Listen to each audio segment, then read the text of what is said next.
BSc तृतीय वर्ष भौतिकी के अंतर्गत नाभिकीय भौतिकी में हम आज इस वीडियो में संरक्षण नियमों के बारे में पढ़ने वाले हैं। तो मूल कणों के क्षय और अभिक्रियाएं कुछ भौतिक राशियों के संरक्षण के नियमों से नियंत्रित होती हैं। इन संरक्षण नियमों को व्यापक रूप से दो वर्गों में विभाजित किया जाता है। पहला है यथार्थ संरक्षण के नियम और दूसरा है सन्निकटन संरक्षण के नियम। तो यथार्थ संरक्षण के नियम वे नियम होते हैं जो सभी अन्योन्य क्रियाओं में वैध होते हैं, अर्थात ये जो यथार्थ संरक्षण के नियम हैं वो प्रबल, दुर्बल, विद्युत, चुंबकीय तथा गुरुत्वीय सभी प्रकार की अन्योन्य क्रियाओं में वैलिड होते हैं, वैध होते हैं। ये निम्न होते हैं, जिसमें से हम प्रथम की बात कर रहे हैं ऊर्जा संरक्षण का नियम।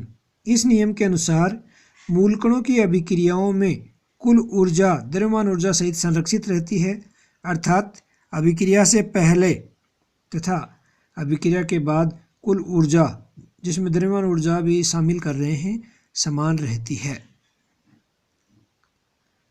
अभिक्रिया में कुछ ऊर्जा क्षय के रूप में मुक्त होती है, बाकी ऊर्जा जो पार्टिकल उत्सर्जित होते हैं उनकी गतिज ऊर्जा के रूप में परीक्षित हो जाती है। द्वितीय नियम है संवेग संरक्षण का नियम। इस नियम के अनुसार मूलकणों की अभिक्रियाओं में कुल रेखीय संवेग संरक्षित रहता है। जैसे उदाहरण के लिए बात करें कि एक पायोन है जो प्रारंभ में स्थिर अवस्था में था, जिसके लिए पी पाई यानी उसका प्रारंभिक संवेग 0 था, विखंडित होकर एक म्यून और एंटी म्यून न्यूट्रिनो बनाता है। तो यदि क्षय के बाद म्यून तथा एंटी न्यूट्रिनो के संवेग क्रमशः पी म्यू तथा पी एंटी न्यूट्रिनो हैं, तो p mu plus p antineutrino equal to 0, यानी कि यदि अभिक्रिया से पहले कुल संवेग 0 था तो अभिक्रिया के पश्चात भी कुल संवेग 0 होगा, अर्थात ये जो कण है वो विपरीत दिशा में गति करेंगे। तीसरा जो नियम है वो कोणीय संवेग संरक्षण का नियम है। इस नियम के अनुसार मूलकणों के अभिक्रियाओं में कुल प्रारंभिक कोणीय संवेग कुल अंतिम कोणीय संवेग के बराबर होता है। यहाँ किसी मूल कण का कोणीय संवेग से अर्थ है उसके प्रचक्रण संवेग अर्थात स्पिन मोमेंटम तथा कक्षीय कोणीय संवेग के योग से है। जैसे उदाहरण के लिए बात कर लें कि कायोन के प्लस का जो मेसोन 6 होता है पाई प्लस पाई 0 पर यदि विचार करें तो के प्लस का जो प्रारंभिक कुल कोणीय संवेग 0 होता है, क्योंकि के प्लस के लिए एस बराबर 0 एल बराबर 0, क्योंकि के प्लस स्थिर अवस्था में है। इस कारण इस 6 में पाई प्लस पाई 0 निकाय की कुल कोणीय संवेग 0 होना चाहिए, क्योंकि पायोन का स्पिन नेज कोणीय संवेग 0 होता है। अतः इस 6 में इन कणों का कक्षीय कोणीय संवेग भी 0 होना चाहिए। नेक्स्ट जो संरक्षण नियम है वो आवेश संरक्षण नियम है, अर्थात मूल कणों की सभी अभिक्रियाओं में कुल आवेश संरक्षित रहता है, अर्थात अभिक्रिया से पहले का कुल आवेश अभिक्रिया के बाद के कुल आवेश के बराबर होता है। जैसे उदाहरण के लिए बात करें, जैसे इलेक्ट्रॉन गामा किरणें और न्यूट्रिनो में विभाजित नहीं हो सकता, क्योंकि ये निषेध है, इसमें दोनों साइड में आवेश संरक्षण के नियम का पालन नहीं हो रहा है, चाहे इसमें ऊर्जा संवेग कोणीय संवेग संरक्षित रहें। लेकिन आवेश संरक्षित नहीं होने के कारण यहाँ पर ये जो पहली रिएक्शन है वो निषेध है, जबकि दूसरी और तीसरी रिएक्शन संभव हैं, क्योंकि दोनों साइड में आवेश संरक्षण का जो नियम का पालन हो रहा है। अगला जो संरक्षण नियम है वो लेप्टॉन संख्या के संरक्षण नियम है। तो मूलकणों की ऐसी बहुत सी अभिक्रियाओं में जिनमें लेप्टॉन उपस्थित रहता है, ये पाया जाता है कि यद्यपि ऊर्जा, संवेग, कोणीय संवेग, आवेश इत्यादि संरक्षित रह सकते हैं, फिर भी यह अभिक्रियाएं प्रकृति में नहीं पाई जाती। तो इस प्रकार की अभिक्रियाओं के लिए प्रत्येक इलेक्ट्रॉन फैमिली के लिए एक इलेक्ट्रॉन क्वांटम संख्या निर्धारित की गई है और एक नियम बनाया गया कि मूल कणों की सभी अभिक्रियाओं में प्रत्येक फैमिली की कुल इलेक्ट्रॉन क्वांटम संख्या का सदैव संरक्षण होना चाहिए। इलेक्ट्रॉन फैमिली के लिए Le+1 तथा प्रतिकणों के लिए Le-1 है। म्यूऑन फैमिली के लिए कणों के लिए Lmu बराबर +1, प्रतिकणों के लिए Lmu बराबर -1। इसी प्रकार टाउ फैमिली के लिए Lτ+1 और प्रतिकणों के लिए Lτ बराबर -1 परिभाषित किया गया है। अन्य सब कणों के लिए इलेक्ट्रॉन संख्या 0 मानी गई है। अब जैसे उदाहरण के लिए बात करें तो इलेक्ट्रॉन संख्या संरक्षण के अनुसार निम्न अभिक्रिया संभव है, यानी mu plus equal to positron plus neutrino plus mu antineutrino, क्योंकि बाईं तरफ म्यू प्लस के लिए Le बराबर 0 तथा Lmu बराबर -1 है तथा दाईं ओर कणों के लिए Le बराबर -1 + 1 बराबर 0 है तथा Lmu बराबर -1 है, अतः LHS बराबर RHS है। तो इस स्थिति में ये अभिक्रिया संभव हो सकती है, लेकिन म्यू माइनस बराबर E माइनस गामा ये अभिक्रिया इलेक्ट्रॉन संख्या के आधार पर संभव नहीं हो सकती, क्योंकि बाईं तरफ Lmu बराबर 1 है जबकि दाईं ओर Le बराबर 1 है। LHS और RHS के संख्यात्मक मान तो बराबर है, लेकिन फैमिली की जो इलेक्ट्रॉन संख्या का संरक्षण नहीं हो रहा, क्योंकि लेफ्ट साइड में Lmu बराबर 1 है तथा राइट साइड में Le बराबर 1 है, अतः इलेक्ट्रॉन संख्या के आधार पर यह 6 निषेध है, ये संभव नहीं हो सकता। अगला जो हमारा बिंदु है वो है बेरियन संख्या के संरक्षण का नियम। यदि इस संरक्षण के नियम को समझने के लिए हम P बराबर यानी प्रोटॉन का पॉजिट्रॉन तथा न्यूट्रिनो में विखंडन के लिए बात करें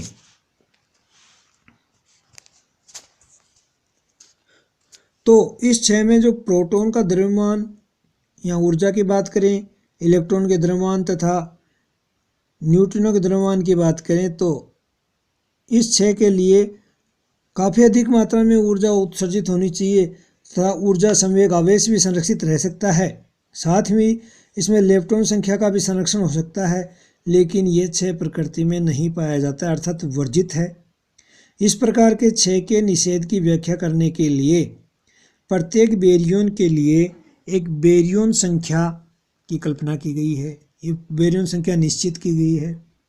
प्रत्येक बेरियन के लिए बेरियन संख्या B बराबर +1 मानी गई है तथा प्रत्येक एंटी बेरियन के लिए बेरियन संख्या B बराबर -1 मानी जाती है। अन्य सब कणों के लिए B बराबर 0 होगा। तो बेरियन संख्या के संरक्षण के नियम के अनुसार मूल कणों की अभिक्रियाओं में कुल बेरियन संख्या संरक्षित रहती है। अतः हम जो बात कर रहे थे कि प्रोटॉन का पॉजिट्रॉन तथा एंटी न्यूट्रिनो में 6 संभव नहीं है, क्योंकि इस 6 में बेरियन संख्या का संरक्षण नहीं हो रहा है, इस कारण ये 6 वर्जित है। चूंकि उक्त सभी संरक्षण नियमों का पालन सभी मूलभूत अर्थात परबल, विद्युत चुंबकीय, दुर्बल तथा गुरुत्वीय अन्योन्य क्रियाओं में होता है, अतः इन संरक्षण नियमों का कोई अपवाद नहीं है। अब बात करें सैनिकटन संरक्षण के नियम के लिए का संरक्षण, तो इसमें जो हमारा प्रथम बिंदु है वो संभारिक प्रचक्रण का नियम। परबल अन्योन्य क्रिया करने वाले मूल कणों के अध्ययन के लिए ये ज्ञात हुआ है कि कणों में कई ऐसे बहुकों की कल्पना की जा सकती है, मल्टीपल की कल्पना की जा सकती है, जिसमें मूल कणों के लिए परबल अन्योन्य क्रिया समान हो। जैसे उदाहरण के लिए प्रोटॉन तथा न्यूट्रॉन की परबल अन्योन्य क्रियाएं उसके आवेश पर निर्भर नहीं करती। Pp, Np तथा Nn के मध्य परबल अन्योन्य क्रियाएं एक समान होती हैं। अतः यह विचार किया गया कि प्रबल अन्योन्य क्रिया के लिए प्रोटॉन तथा न्यूट्रॉन एक ही कण न्यूक्लियन की दो अवस्थाओं की भांति व्यवहार करते हैं और इन्हें द्वितीयक कण माना जाता है। इसी प्रकार pi plus, pi zero, pi minus कणों का एक त्रिक समूह है। Sigma plus, sigma zero, sigma minus भी एक त्रिक समूह है। के प्लस, के जीरो को एक द्वितीयक, के माइनस और के जीरो बार को एक द्वितीयक, जाई जीरो, जाई माइनस को भी एक द्वितीयक माना जा सकता है। लेमडा जीरो, नीटा जीरो, ओमेगा माइनस को सिंगलेट एकक माना जाता है। अतः कणों की बहुक कल्पना को साकार करने के लिए एक नई क्वांटम संख्या की कल्पना की गई। इस क्वांटम संख्या को संभारिक परिचक्रण कहते हैं। संभारिक परिचक्रण I के संगत इसके Z घटक I3 के 2I+1 मान संभव हो सकते हैं, अर्थात I मान का एक बहुक की बहुलकता 2I+1 होती है। उदाहरण के लिए सिंगलेट के लिए I बराबर 0, अतः I3 बराबर 0। डबलेट के लिए I बराबर हाफ, I3 बराबर प्लस हाफ और माइनस हाफ होगा। ट्रिपलेट के लिए I बराबर 1 तथा I3 बराबर 1, 0 और -1 हो सकते हैं। एक संभारिक परिचक्रण बहुक के कणों की यदि औसत आवेश Q बार है तो ये पाया जाता है कि उस बहुक के कणों का संभारिक परिचक्रण का जो तृतीय घटक I3 का मान I3 बराबर Q बार होता है। कण तथा प्रतिकण के लिए I का मान समान होता है, लेकिन एक कण और एक उसके प्रतिकरण के I3 का मान विपरीत होते हैं। I3 एक योगात्मक क्वांटम संख्या है। अब संभारिक परिचक्रण के यदि संरक्षण की बात करें तो प्रबल अन्योन्य क्रिया द्वारा होने वाले मूल कणों की अभिक्रियाओं में संभारिक परिचक्रण है वो संरक्षित रहता है। इस नियम का पालन विद्युत चुंबकीय तथा दुर्बल अन्योन्य क्रियाओं में नहीं होता, इस कारण ये सन्निकटन नियम है। अब बात करें संभारिक परिचक्रण के तृतीय घटक I3 के संरक्षण के नियम की, तो प्रबल तथा विद्युत चुंबकीय अन्योन्य क्रियाओं में तृतीय घटक I3 संरक्षित रहता है, लेकिन तृतीय घटक I3 का संरक्षण दुर्बल अन्योन्य क्रियाओं में नहीं होता है। अतः ये एक सन्निकटन संरक्षण का नियम है। अब बात करें कि विचित्रता और उसके संरक्षण का नियम, तो जैसे कुछ कण लैम्डा, कायोन, सिग्मा, जाई फैमिली के कणों का प्रबल अन्योन्य क्रियाओं से उत्पादन लेकिन क्षय नहीं होता। इनका क्षय दुर्बल अन्योन्य क्रियाओं से के कारण होने तथा दो कणों के सह उत्पादन जैसी विचित्रताओं की व्याख्या करने के लिए गेलमान और निशिजमा ने सन 1953 में विचार प्रस्तुत किया कि इन कणों के लिए एक नई क्वांटम संख्या संबद्ध होनी चाहिए जो प्रबल अन्योन्य क्रियाओं में संरक्षित रहे। इस क्वांटम संख्या का नाम विचित्रता रखा गया। किसी कण की विचित्रता निम्न संबंध से दी जाती है, Q बराबर I3 + B + S/2। यह जो संबंध है वो गेलमान निशिजिमा संबंध कहलाता है। यहाँ पर Q है वो कण का आवेश है, I3 कण के आइसोस्पिन का थर्ड कंपोनेंट है, B बैरियन संख्या है, S विचित्रता है, S एक योगात्मक क्वांटम संख्या है। यहाँ B और S के योग से एक नई क्वांटम संख्या परिभाषित की गई है जिसे उच्च आवेश या हाइपर चार्ज कहते हैं और Y से डिनोट करते हैं। Y बराबर B + S तथा S बराबर 2 × Q - I3 - B। चूँकि प्रबल अन्योन्य क्रियाओं में Q, I3 और B संरक्षित रहती हैं, अतः प्रबल अन्योन्य क्रियाओं में विचित्रता S तथा हाइपर चार्ज Y दोनों संरक्षित रहते हैं। दुर्बल अन्योन्य क्रियाओं में इनका संरक्षण नहीं हो पाता, S का संरक्षण नहीं होता, अतः हाइपर चार्ज Y का संरक्षण भी नहीं हो पाता है। अब बात करें पेरिटी या समता संरक्षण के नियम की, तो प्रबल तथा विद्युत चुंबकीय अन्योन्य क्रियाओं में पेरिटी का संरक्षण होता है, अर्थात अभिक्रिया से पहले जो नेज पेरिटी थी वो अभिक्रिया के बाद भी उतनी ही पेरिटी होती है। बोसोन कण के लिए कण तथा प्रतिकण की पेरिटी समान होती है, जबकि फर्मियोन के लिए कण तथा प्रतिकण की पेरिटी विपरीत होती है। पेरिटी संरक्षण नियम में पाया गया है कि प्रबल तथा विद्युत चुंबकीय अन्योन्य क्रियाओं में इसका संरक्षण होता है, जबकि दुर्बल अन्योन्य क्रियाओं में पेरिटी का संरक्षण है वो नहीं हो पाता है। अगला हमारा जो बिंदु है वो आवेश संयुग्मी सममिति है। इस सममिति रूपांतरण में गतिकीय चर जैसे संवेग, प्रचक्रण इत्यादि अपरिवर्तित रहते हैं, लेकिन कण प्रतिकण में बदल जाता है। यदि आवेश सममिति रूपांतरण को संकारक C के द्वारा व्यक्त करें तो C की क्रिया से क्वांटम संख्या B, Q यानी बेरियन संख्या, आवेश, इलेक्ट्रॉन संख्या, विचित्रता के चिन्ह परिवर्तित हो जाते हैं। Q से -Q, B से -B, L से -L, S से -S। प्रबल और विद्युत चुम्बकीय अन्योन्य क्रियाओं में आवेश संयुग्मन सममिति का पालन होता है, लेकिन दुर्बल अन्योन्य क्रियाओं में इस सममिति का पालन नहीं होता है। अतः ये भी एक सन्निकटन नियम है। इस प्रकार हमने इस वीडियो में यथार्थ संरक्षण के नियम और सन्निकटन संरक्षण के नियमों का विस्तृत अध्ययन किया है।